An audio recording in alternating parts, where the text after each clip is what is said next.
नहीं चाहिए कट्टा सरकार,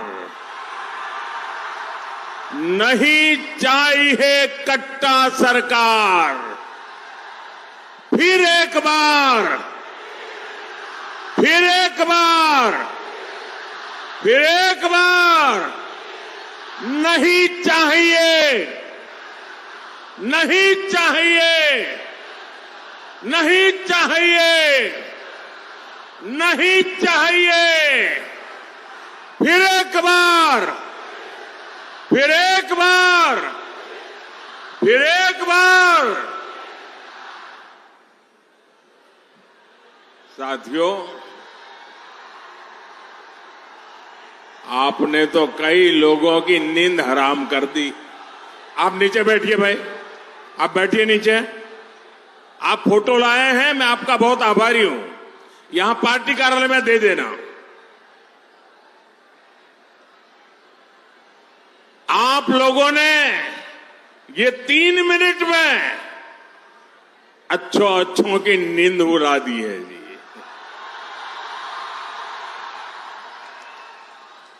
यही तो जनता जनार्दन की ताकत होती है।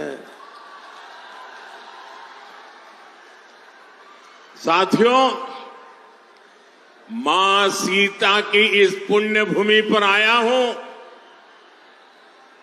ये भी बड़ा सौभाग्य है।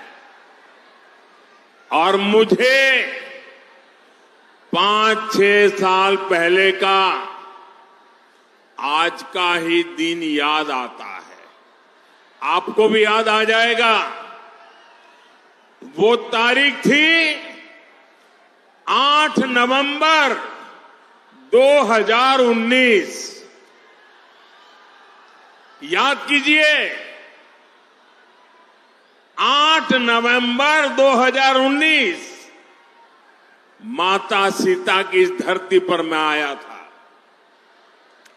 और यहां से अगले दिन मुझे सुबह सुबह पंजाब में करतारपुर साहब कॉरिडोर के लोकार्पण के लिए निकलना था। और अगले ही दिन सुप्रीम कोर्ट में अयोध्या पर फैसला भी आना था।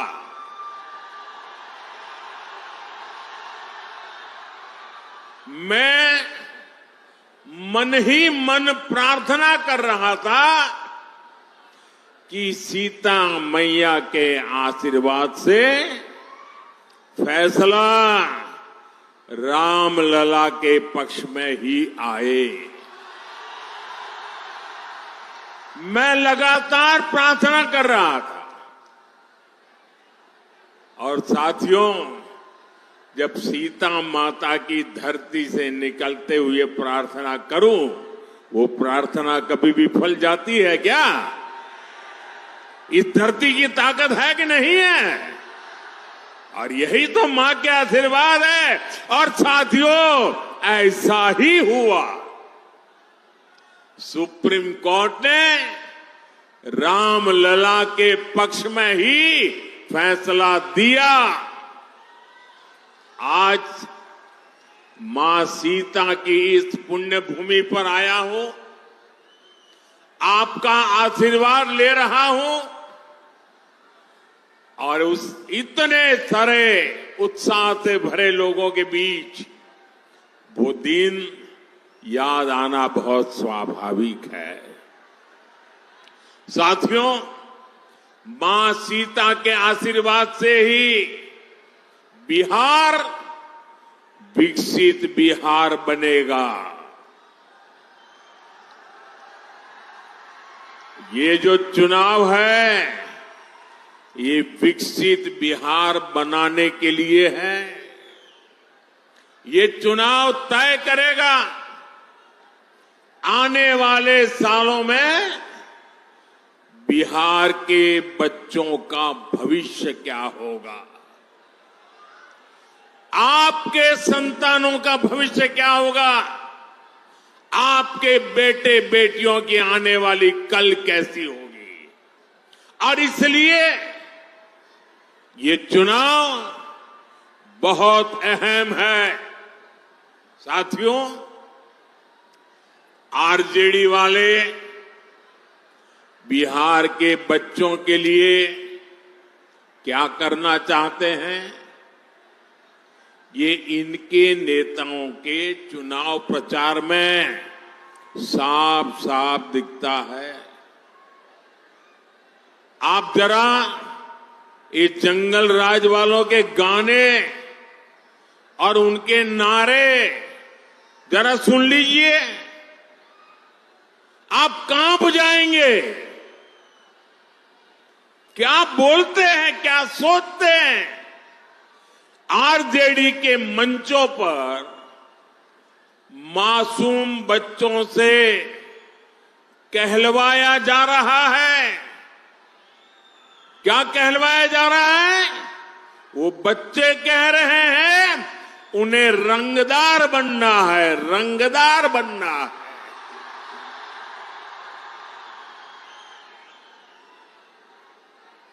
आप मुझे बताइए, बिहार का बच्चा रंगदार बनना चाहिए या डॉक्टर बनना चाहिए? रंगदार बनना चाहिए या डॉक्टर बनना चाहिए? क्या हम हमारे बच्चों को रंगदार बनने देंगे? क्या रंगदार बनाने वालों को जीतने देंगे? बिहार का बच्चा रंगदार नहीं बन सकता। अब हमारा बच्चा इंजीनियर बनेगा, डॉक्टर बनेगा, एडवोकेट बनेगा, अदालत में जज बनेगा। मैं बिहार में आपको, यहां फैशन है ना, कट्टा लेकर के आ जाते हैं, फिर बोलते हैं हैंड्स अप, यही है ना। मैं बिहार में आपको हैंड्स अप कहने वाले, अब बिहार में उनके लिए जगह नहीं है। अब तो बिहार में स्टार्टअप के सपने देखने वाले चाहिए, हैंड्स अप वाले नहीं चाहिए हमें। साथियों, हम बच्चों के हाथ में किताबें, कंप्यूटर, लैपटॉप दे रहे हैं। हमारे बच्चे खेल में आगे बढ़े, इसलिए हम उन्हें बैट दे रहे हैं, हॉकी स्टिक दे रहे हैं, फुटबॉल दे रहे हैं, वॉलीबॉल दे रहे हैं। लेकिन आरजेडी के लोग बिहार के युवाओं को कट्टा और दूनाली देने की बात कर रहे हैं। ये लोग खुद के बच्चों को मंत्री बनाना चाहते हैं। बेटा हो बेटी, कोई सांसद बने, कोई एमएलए बने, कोई मंत्री बने, कोई मुख्यमंत्री बने, अपने संतानों के लिए तो वो ये सपने देखते हैं। और आप सभी के बच्चों को रंगदार बनाना चाहते हैं, रंगदार बना दे। मुझे पूरी ताकत से बताइए भाइयों, ये रंगदार बनाने वाला पाप आपको मंजूर है क्या? ये बिहार को मंजूर है क्या? क्या इन बच्चों को मंजूर होगा क्या?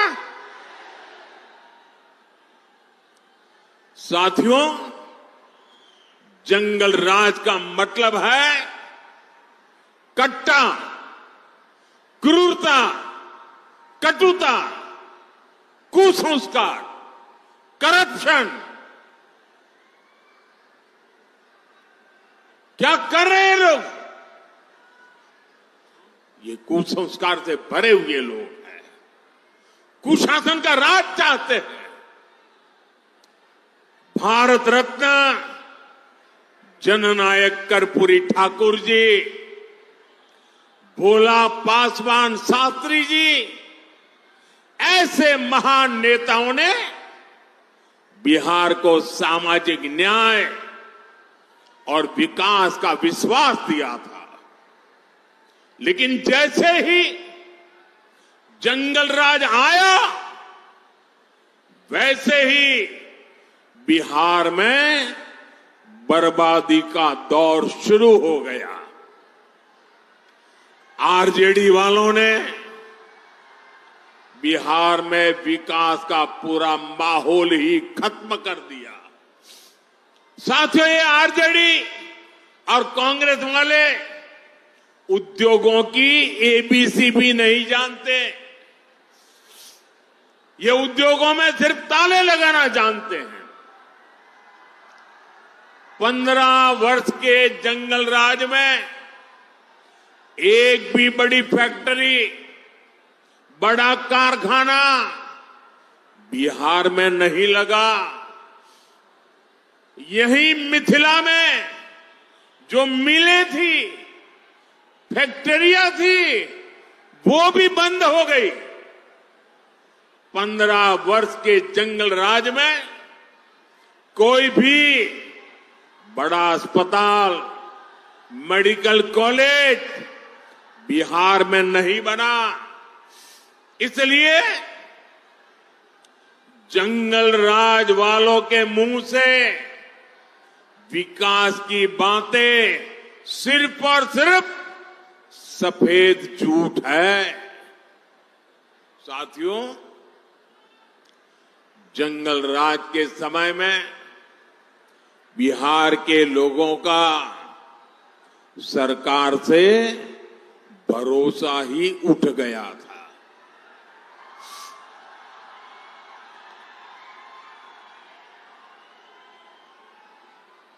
उठ गया था कि नहीं उठ गया था? भरोसा उठ गया था कि नहीं उठ गया था? कोई भरोसा बचा था? नीतीश जी के नेतृत्व में एनडीए सरकार ने बिहार का टूटा हुआ भरोसा लौटाया है। अब निवेशक बिहार आने के लिए उत्सुक है। यहां अच्छी सड़कें बन रही हैं, रेल और हवाई कनेक्टिविटी बेहतर हो गई है, बिजली के नए नए कारखाने बन रहे हैं। यहां जो रीगा चीनी मिल है वो फिर से शुरू हो चुकी है। आने वाले समय में बिहार में ऐसी मिलें और फैक्ट्रियां बनाने का काम और मजबूती के साथ आगे बढ़ेगा। गन्ना किसानों के हितों को देखते हुए हमारी सरकार गन्ने के इथेनॉल बनाने को भी बढ़ावा दे रही है। साथियों, भाजपा एनडीए जो कहती है वो करके दिखाती है। और मोदी की गारंटी मतलब गारंटी पूरा होने की गारंटी।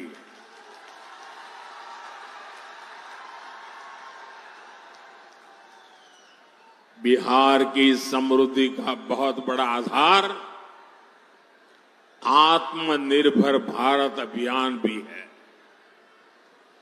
मोदी देश को दुनिया की फैक्ट्री, बहुत बड़ा मैन्युफैक्चरिंग हब बनाने में जुटा है।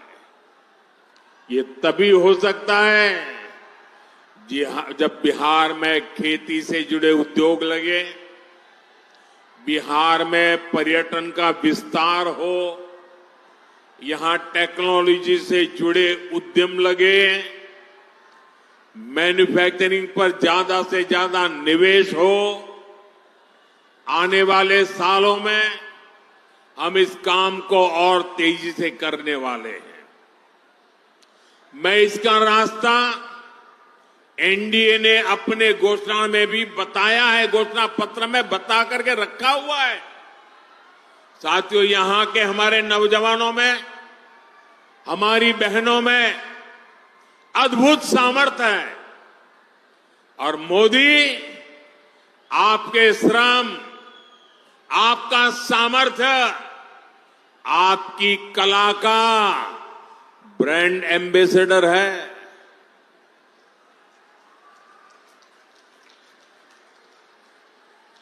अब आप कहेंगे मोदी कहां से मेरा ब्रांड एम्बेसडर बन गया? मैं बताता हूं कैसे बन गया। अभी कुछ महीने पहले मैं अर्जेंटीना गया था, बहुत दूर है यहां से। वहां के जो उपराष्ट्रपति हैं, उनको मैंने यहां की बहनों की बनाई मधुबनी पेंटिंग भेंट की थी और वो ऐसे देखते थे, बड़ा अजूबा लग रहा था उनको। और जब मैंने कहा कि मेरी बहनें बनाती है, बिहार के ऐसे कोने में बैठी हुई बहनें बनाती, गांव की बहनें, तो ऐसे ही देख रहे हैं मेरे सामने। बताइए, मैं आपका एम्बेसडर बना कि नहीं बना? मैं आपका ब्रांड एम्बेसडर बना कि नहीं बना? बिहार की बात दुनिया में पहुंचाई कि नहीं पहुंचाई? आपका मधुबनी पेंटिंग पहुंचाया कि नहीं पहुंचाया? इसी तरह दिल्ली में G20 समिट के दौरान दक्षिण कोरिया के राष्ट्रपति को भी मैंने मधुबनी पेंटिंग देने का काम किया। साथियों, ये सब मैं इसलिए करता हूं क्योंकि मुझे बिहार पर गर्व है। मुझे बिहार की माताओं बहनों के सामर्थ्य पर गर्व है। मुझे बिहार की बेटियों की ताकत पर गर्व है। मैं चाहता हूं आपकी कला, आपका कौशल दुनिया भर में पहुंचे, भारत में बने चीजों के लिए दुनिया में नया बाजार बने।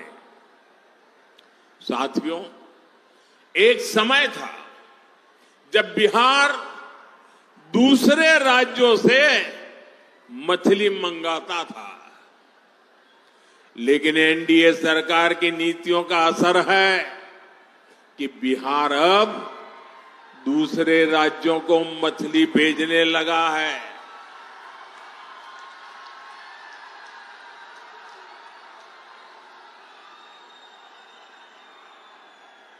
और ये हमारे मछली के क्षेत्र में काम करने वालों की ताकत देखिए।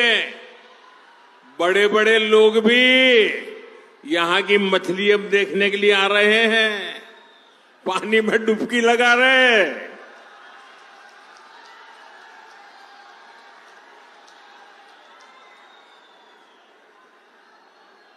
किसी ने मुझे कहा कुछ लोग बिहार की चुनाव में डूबने की प्रैक्टिस कर रहे हैं। साथियों, जैसे मछली के क्षेत्र में बिहार के लोगों ने बड़ी कमाल की है, सरकार ने और बिहार के हमारे मछुआरे भाई बहनों ने मिलकर के एक नया क्षेत्र खोल दिया है। अब इसी तरह हम मखाने को दुनिया के कोने कोने तक पहुंचाना चाहते हैं।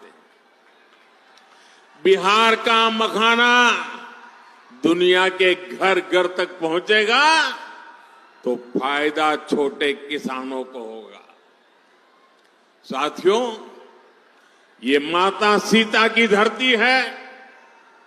नारी शक्ति का सामर्थ्य कैसे एक परिवार को, पूरे समाज को ताकत देता है, ये धरती उसकी साक्षी रही है।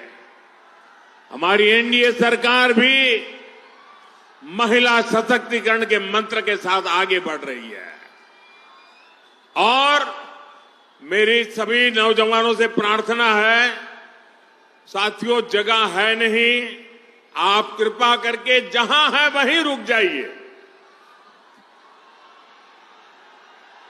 मेरे नौजवान साथियों, अरे ये पैंडल में जगह हो ना हो, मोदी के दिल में आपके लिए भरपूर जगह है।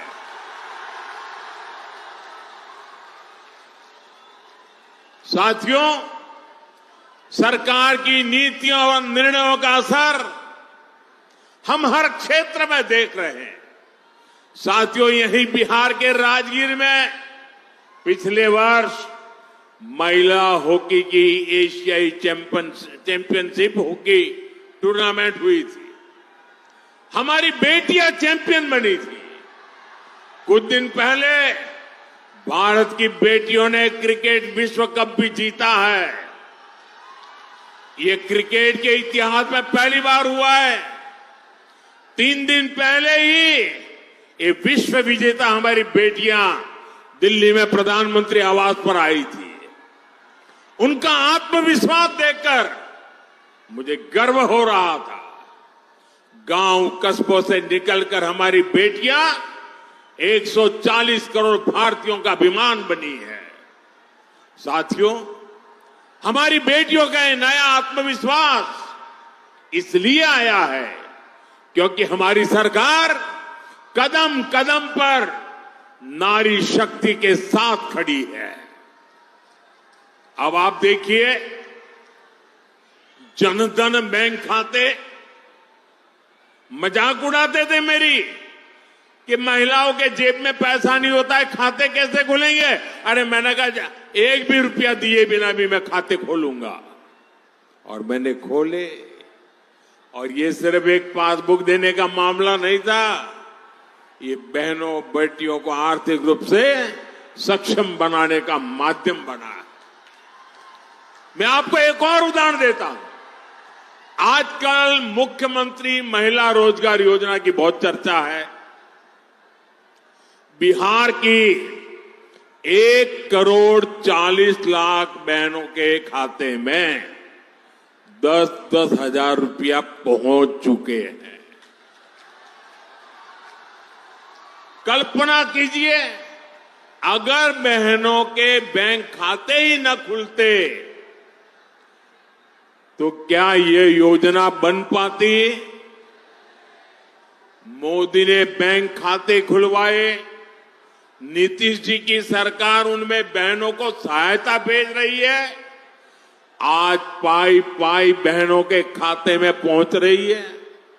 और इसलिए आप याद रखिए, अगर आरजेडी और कांग्रेस का जंगल राज होता तो आपके हक का पैसा भी लूट जाता। और ये मैं नहीं कह रहा हूं,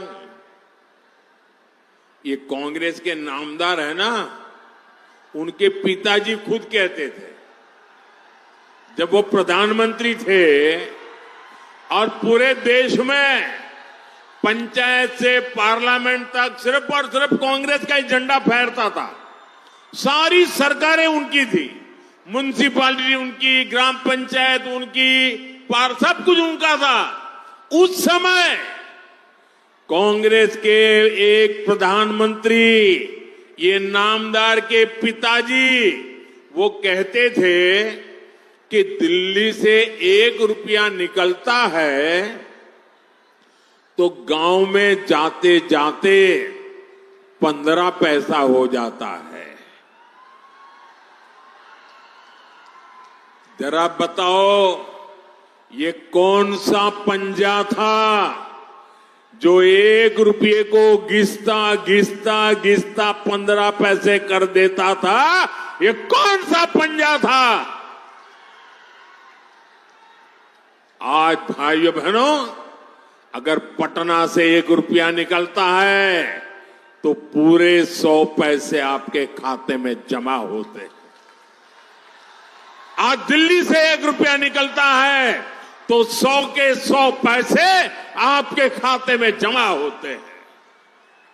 और इसलिए मेरे माताओं, बहनों, भाइयों, नौजवानों, आपको सावधान रहना है।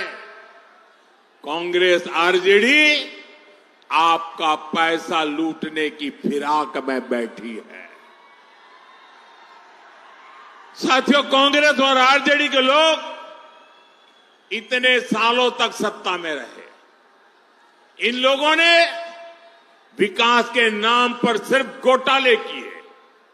जो दूर दराज के क्षेत्र थे उनको ये लोग पिछड़ा घोषित कर देते थे ताकि वहां लोग विकास के बारे में सोच ही ना पाए। देश के 100 से अधिक जिले ऐसे थे जिनको कांग्रेस ने पिछड़ा घोषित कर दिया था। इसमें बिहार के भी अनेक जिले थे और सीतामढ़ी भी उनमें से एक था।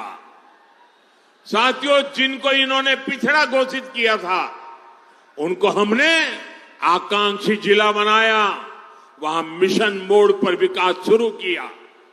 मुझे गर्व है कि हमारा सीतामढ़ी भी आज विकास के मामले में दूसरे जिलों को टक्कर दे रहा है।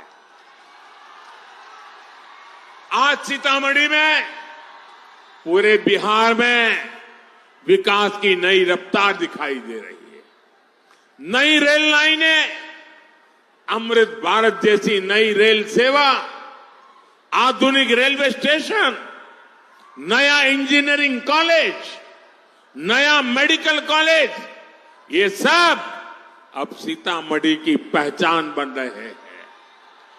और मैं आपको भरोसा दिलाता हूं, बिहार में फिर से एनडीए सरकार बनते ही हम विकास की इस गति को और मजबूती देंगे और आप लोगों का कल्याण का काम करेंगे। साथियों, हमारी सरकार यहां विकास भी कर रही है और विरासत को भी सम्मान दे रही है। हम इस क्षेत्र को रामायण सर्किट से जोड़ रहे हैं। सीतामढ़ी से अयोध्या के लिए सीधी रेल सेवा भी इसी प्लान का हिस्सा है। आपके पाहुन, आपके दामाद जी तो खुद प्रभु श्री राम है। अयोध्या में सीतामढ़ी के दामाद जी का भव्य मंदिर बन गया है। अब माता के मायके की बारी है। पुनौरा धाम की भव्यता अब पूरी दुनिया देखेगी। साथियों, एक तरफ एनडीए सरकार अपने तीर्थों का विकास कर रही है, वहीं दूसरी तरफ कांग्रेस और आरजेडी के लोग हमारी आस्था का अपमान कर रहे हैं। आपने कांग्रेस के नामदार की बातें सुनी होगी। उन्होंने छठ पूजा के लिए क्या कहा, छठ महापर्व के लिए क्या कहा। छठ महापर्व आज देश और दुनिया में लोग श्रद्धापूर्वक मनाने लगे हैं। ये छठ महापर्व हमारी बिहार की माताओं बहनों की तपस्या का एक गौरवपूर्ण याद रखने वाला, इतिहास की तवारख में गोल्डन अक्षरों से लिखे जाने वाले तप है। 3-3 दिन तक तपस्या करती है, आखिर में तो पानी तक नहीं पीती है। इतनी बड़ी तपस्या छठ महापर्व की होती है और ये कांग्रेस के नामदार क्या कह रहे हैं? छठ महापर्व, छठ पूजा, ये तो ड्रामा है, ड्रामा, नौटंकी है। माताओं बहनों, ये आपका अपमान है कि नहीं है? ये आपका अपमान है कि नहीं है? ये छठ मैया का अपमान है कि नहीं है? हमारी परंपरा का अपमान है कि नहीं है? हमारी विरासत का अपमान है कि नहीं है? हमारी संस्कृति का अपमान है कि नहीं है? ऐसा अपमान करने वालों को सजा मिलनी चाहिए कि नहीं मिलनी चाहिए? आप सजा देंगे कि नहीं देंगे? बड़ी ताकत से सजा देंगे कि नहीं देंगे? और लोकतंत्र में सजा देने का तरीका है वोट। आपका एक वोट उनको ऐसी सजा देगा, ऐसा ही सजा देगा कि दोबारा ऐसा कहने की हिम्मत नहीं करेंगे। यही लोग हैं जिन्होंने महाकुंभ को लेकर गलत बातें की, महाकुंभ को फालतू कहा, राम मंदिर की प्राण प्रतिष्ठा का भी इन्होंने अपमान किया। अयोध्या में राम मंदिर परिसर में ही महर्षि वाल्मीकि जी का मंदिर बनाया गया है। निषाद राज का भी मंदिर वहां बनाया गया है। माता शबरी का भी मंदिर वहां बनाया गया है। ये आरजेडी कांग्रेस वाले अपने वोट बैंक की वजह से राम जी का ही बहिष्कार करते, इतना नहीं, ये निषाद राज का बहिष्कार करते हैं, वाल्मीकि जी का बहिष्कार करते हैं, शबरी माता का बहिष्कार करते हैं। साथियों, जिनकी नीतियां तुष्टीकरण से प्रेरित है, वो बिहार का भला नहीं कर सकते। ये लोग तो समाज में कटुता ही पैदा कर सकते हैं। आप देखिए, आरजेडी कांग्रेस के नेता वोट बैंक के तुष्टीकरण के लिए घुसपैठियों को ताकत को देने के लिए, घुसपैठियों को बचाने के लिए पूरी शक्ति से लगे हुए हैं। जिन घुसपैठियों का भारत से कोई लेना देना नहीं, ये लोग उनको बचा रहे हैं। साथियों, जो घुसपैठिए हैं, ये आपके हक पर डाका डालते हैं। एक घुसपैठिए आपके संतानों के हक की चोरी करते हैं और ये उन चोरों को बचाने के लिए मैदान में उतरे हैं। आपकी रोजी रोटी पर कब्जा कर लेते हैं। हमारे बेटियों की सुरक्षा, देश की सुरक्षा के लिए खतरा बन जाते हैं। अब आप मुझे बताइए साथियों, आप पूरी तरह जवाब देंगे मुझे? सब के सब जवाब देंगे? पूरी ताकत से जवाब देंगे? ये जंगल राज वालों के कान फट जाए ना, ऐसा जवाब दीजिए मुझे। देंगे? मुझे बताइए, एक घुसपैठियों को निकालना चाहिए कि नहीं निकालना चाहिए? एक घुसपैठिए जाने चाहिए कि नहीं जाने चाहिए? एक घुसपैठिए जहां से आए वहां जाने चाहिए कि नहीं जाने चाहिए? आप मुझे बताइए, एक घुसपैठियों का हिसाब कौन कर सकता है? पूरी ताकत से बताइए, घुसपैठियों का हिसाब कौन कर सकता है? कौन घुसपैठियों को निकाल सकता है? कौन घुसपैठियों को सजा दे सकता है? मोदी नहीं। ये आपका जवाब गलत है। ये घुसपैठियों का हिसाब चुकते करने का काम मोदी नहीं, आपका एक वोट कर सकता है। आपका एक वोट कर सकता है। आपके वोट की ताकत है। एनडीए को मिला आपका हर वोट घुसपैठियों के विरुद्ध कार्रवाई को करके रहेगा, मैं आपको वादा करता हूं। साथियों, पहले चरण में एनडीए ने बिहार में जीत की तरफ बड़ा मजबूत कदम रख दिया है। 11 नवंबर को आपका वोट एनडीए के सभी उम्मीदवारों को मिलेगा तो एनडीए की प्रचंड जीत तय हो जाएगी और तभी गरीबों का कल्याण का काम, गरीबों के लिए पक्के घर बनाने का काम, हमारी बढ़ी हुई पेंशन सबको पहुंचाने का काम, जिस तरह पहले चरण में बिहार ने मतदान के सारे रिकॉर्ड तोड़ दिए, वैसे ही आपको दूसरे चरण में भी मतदान का रिकॉर्ड तोड़ना है। तोड़ेंगे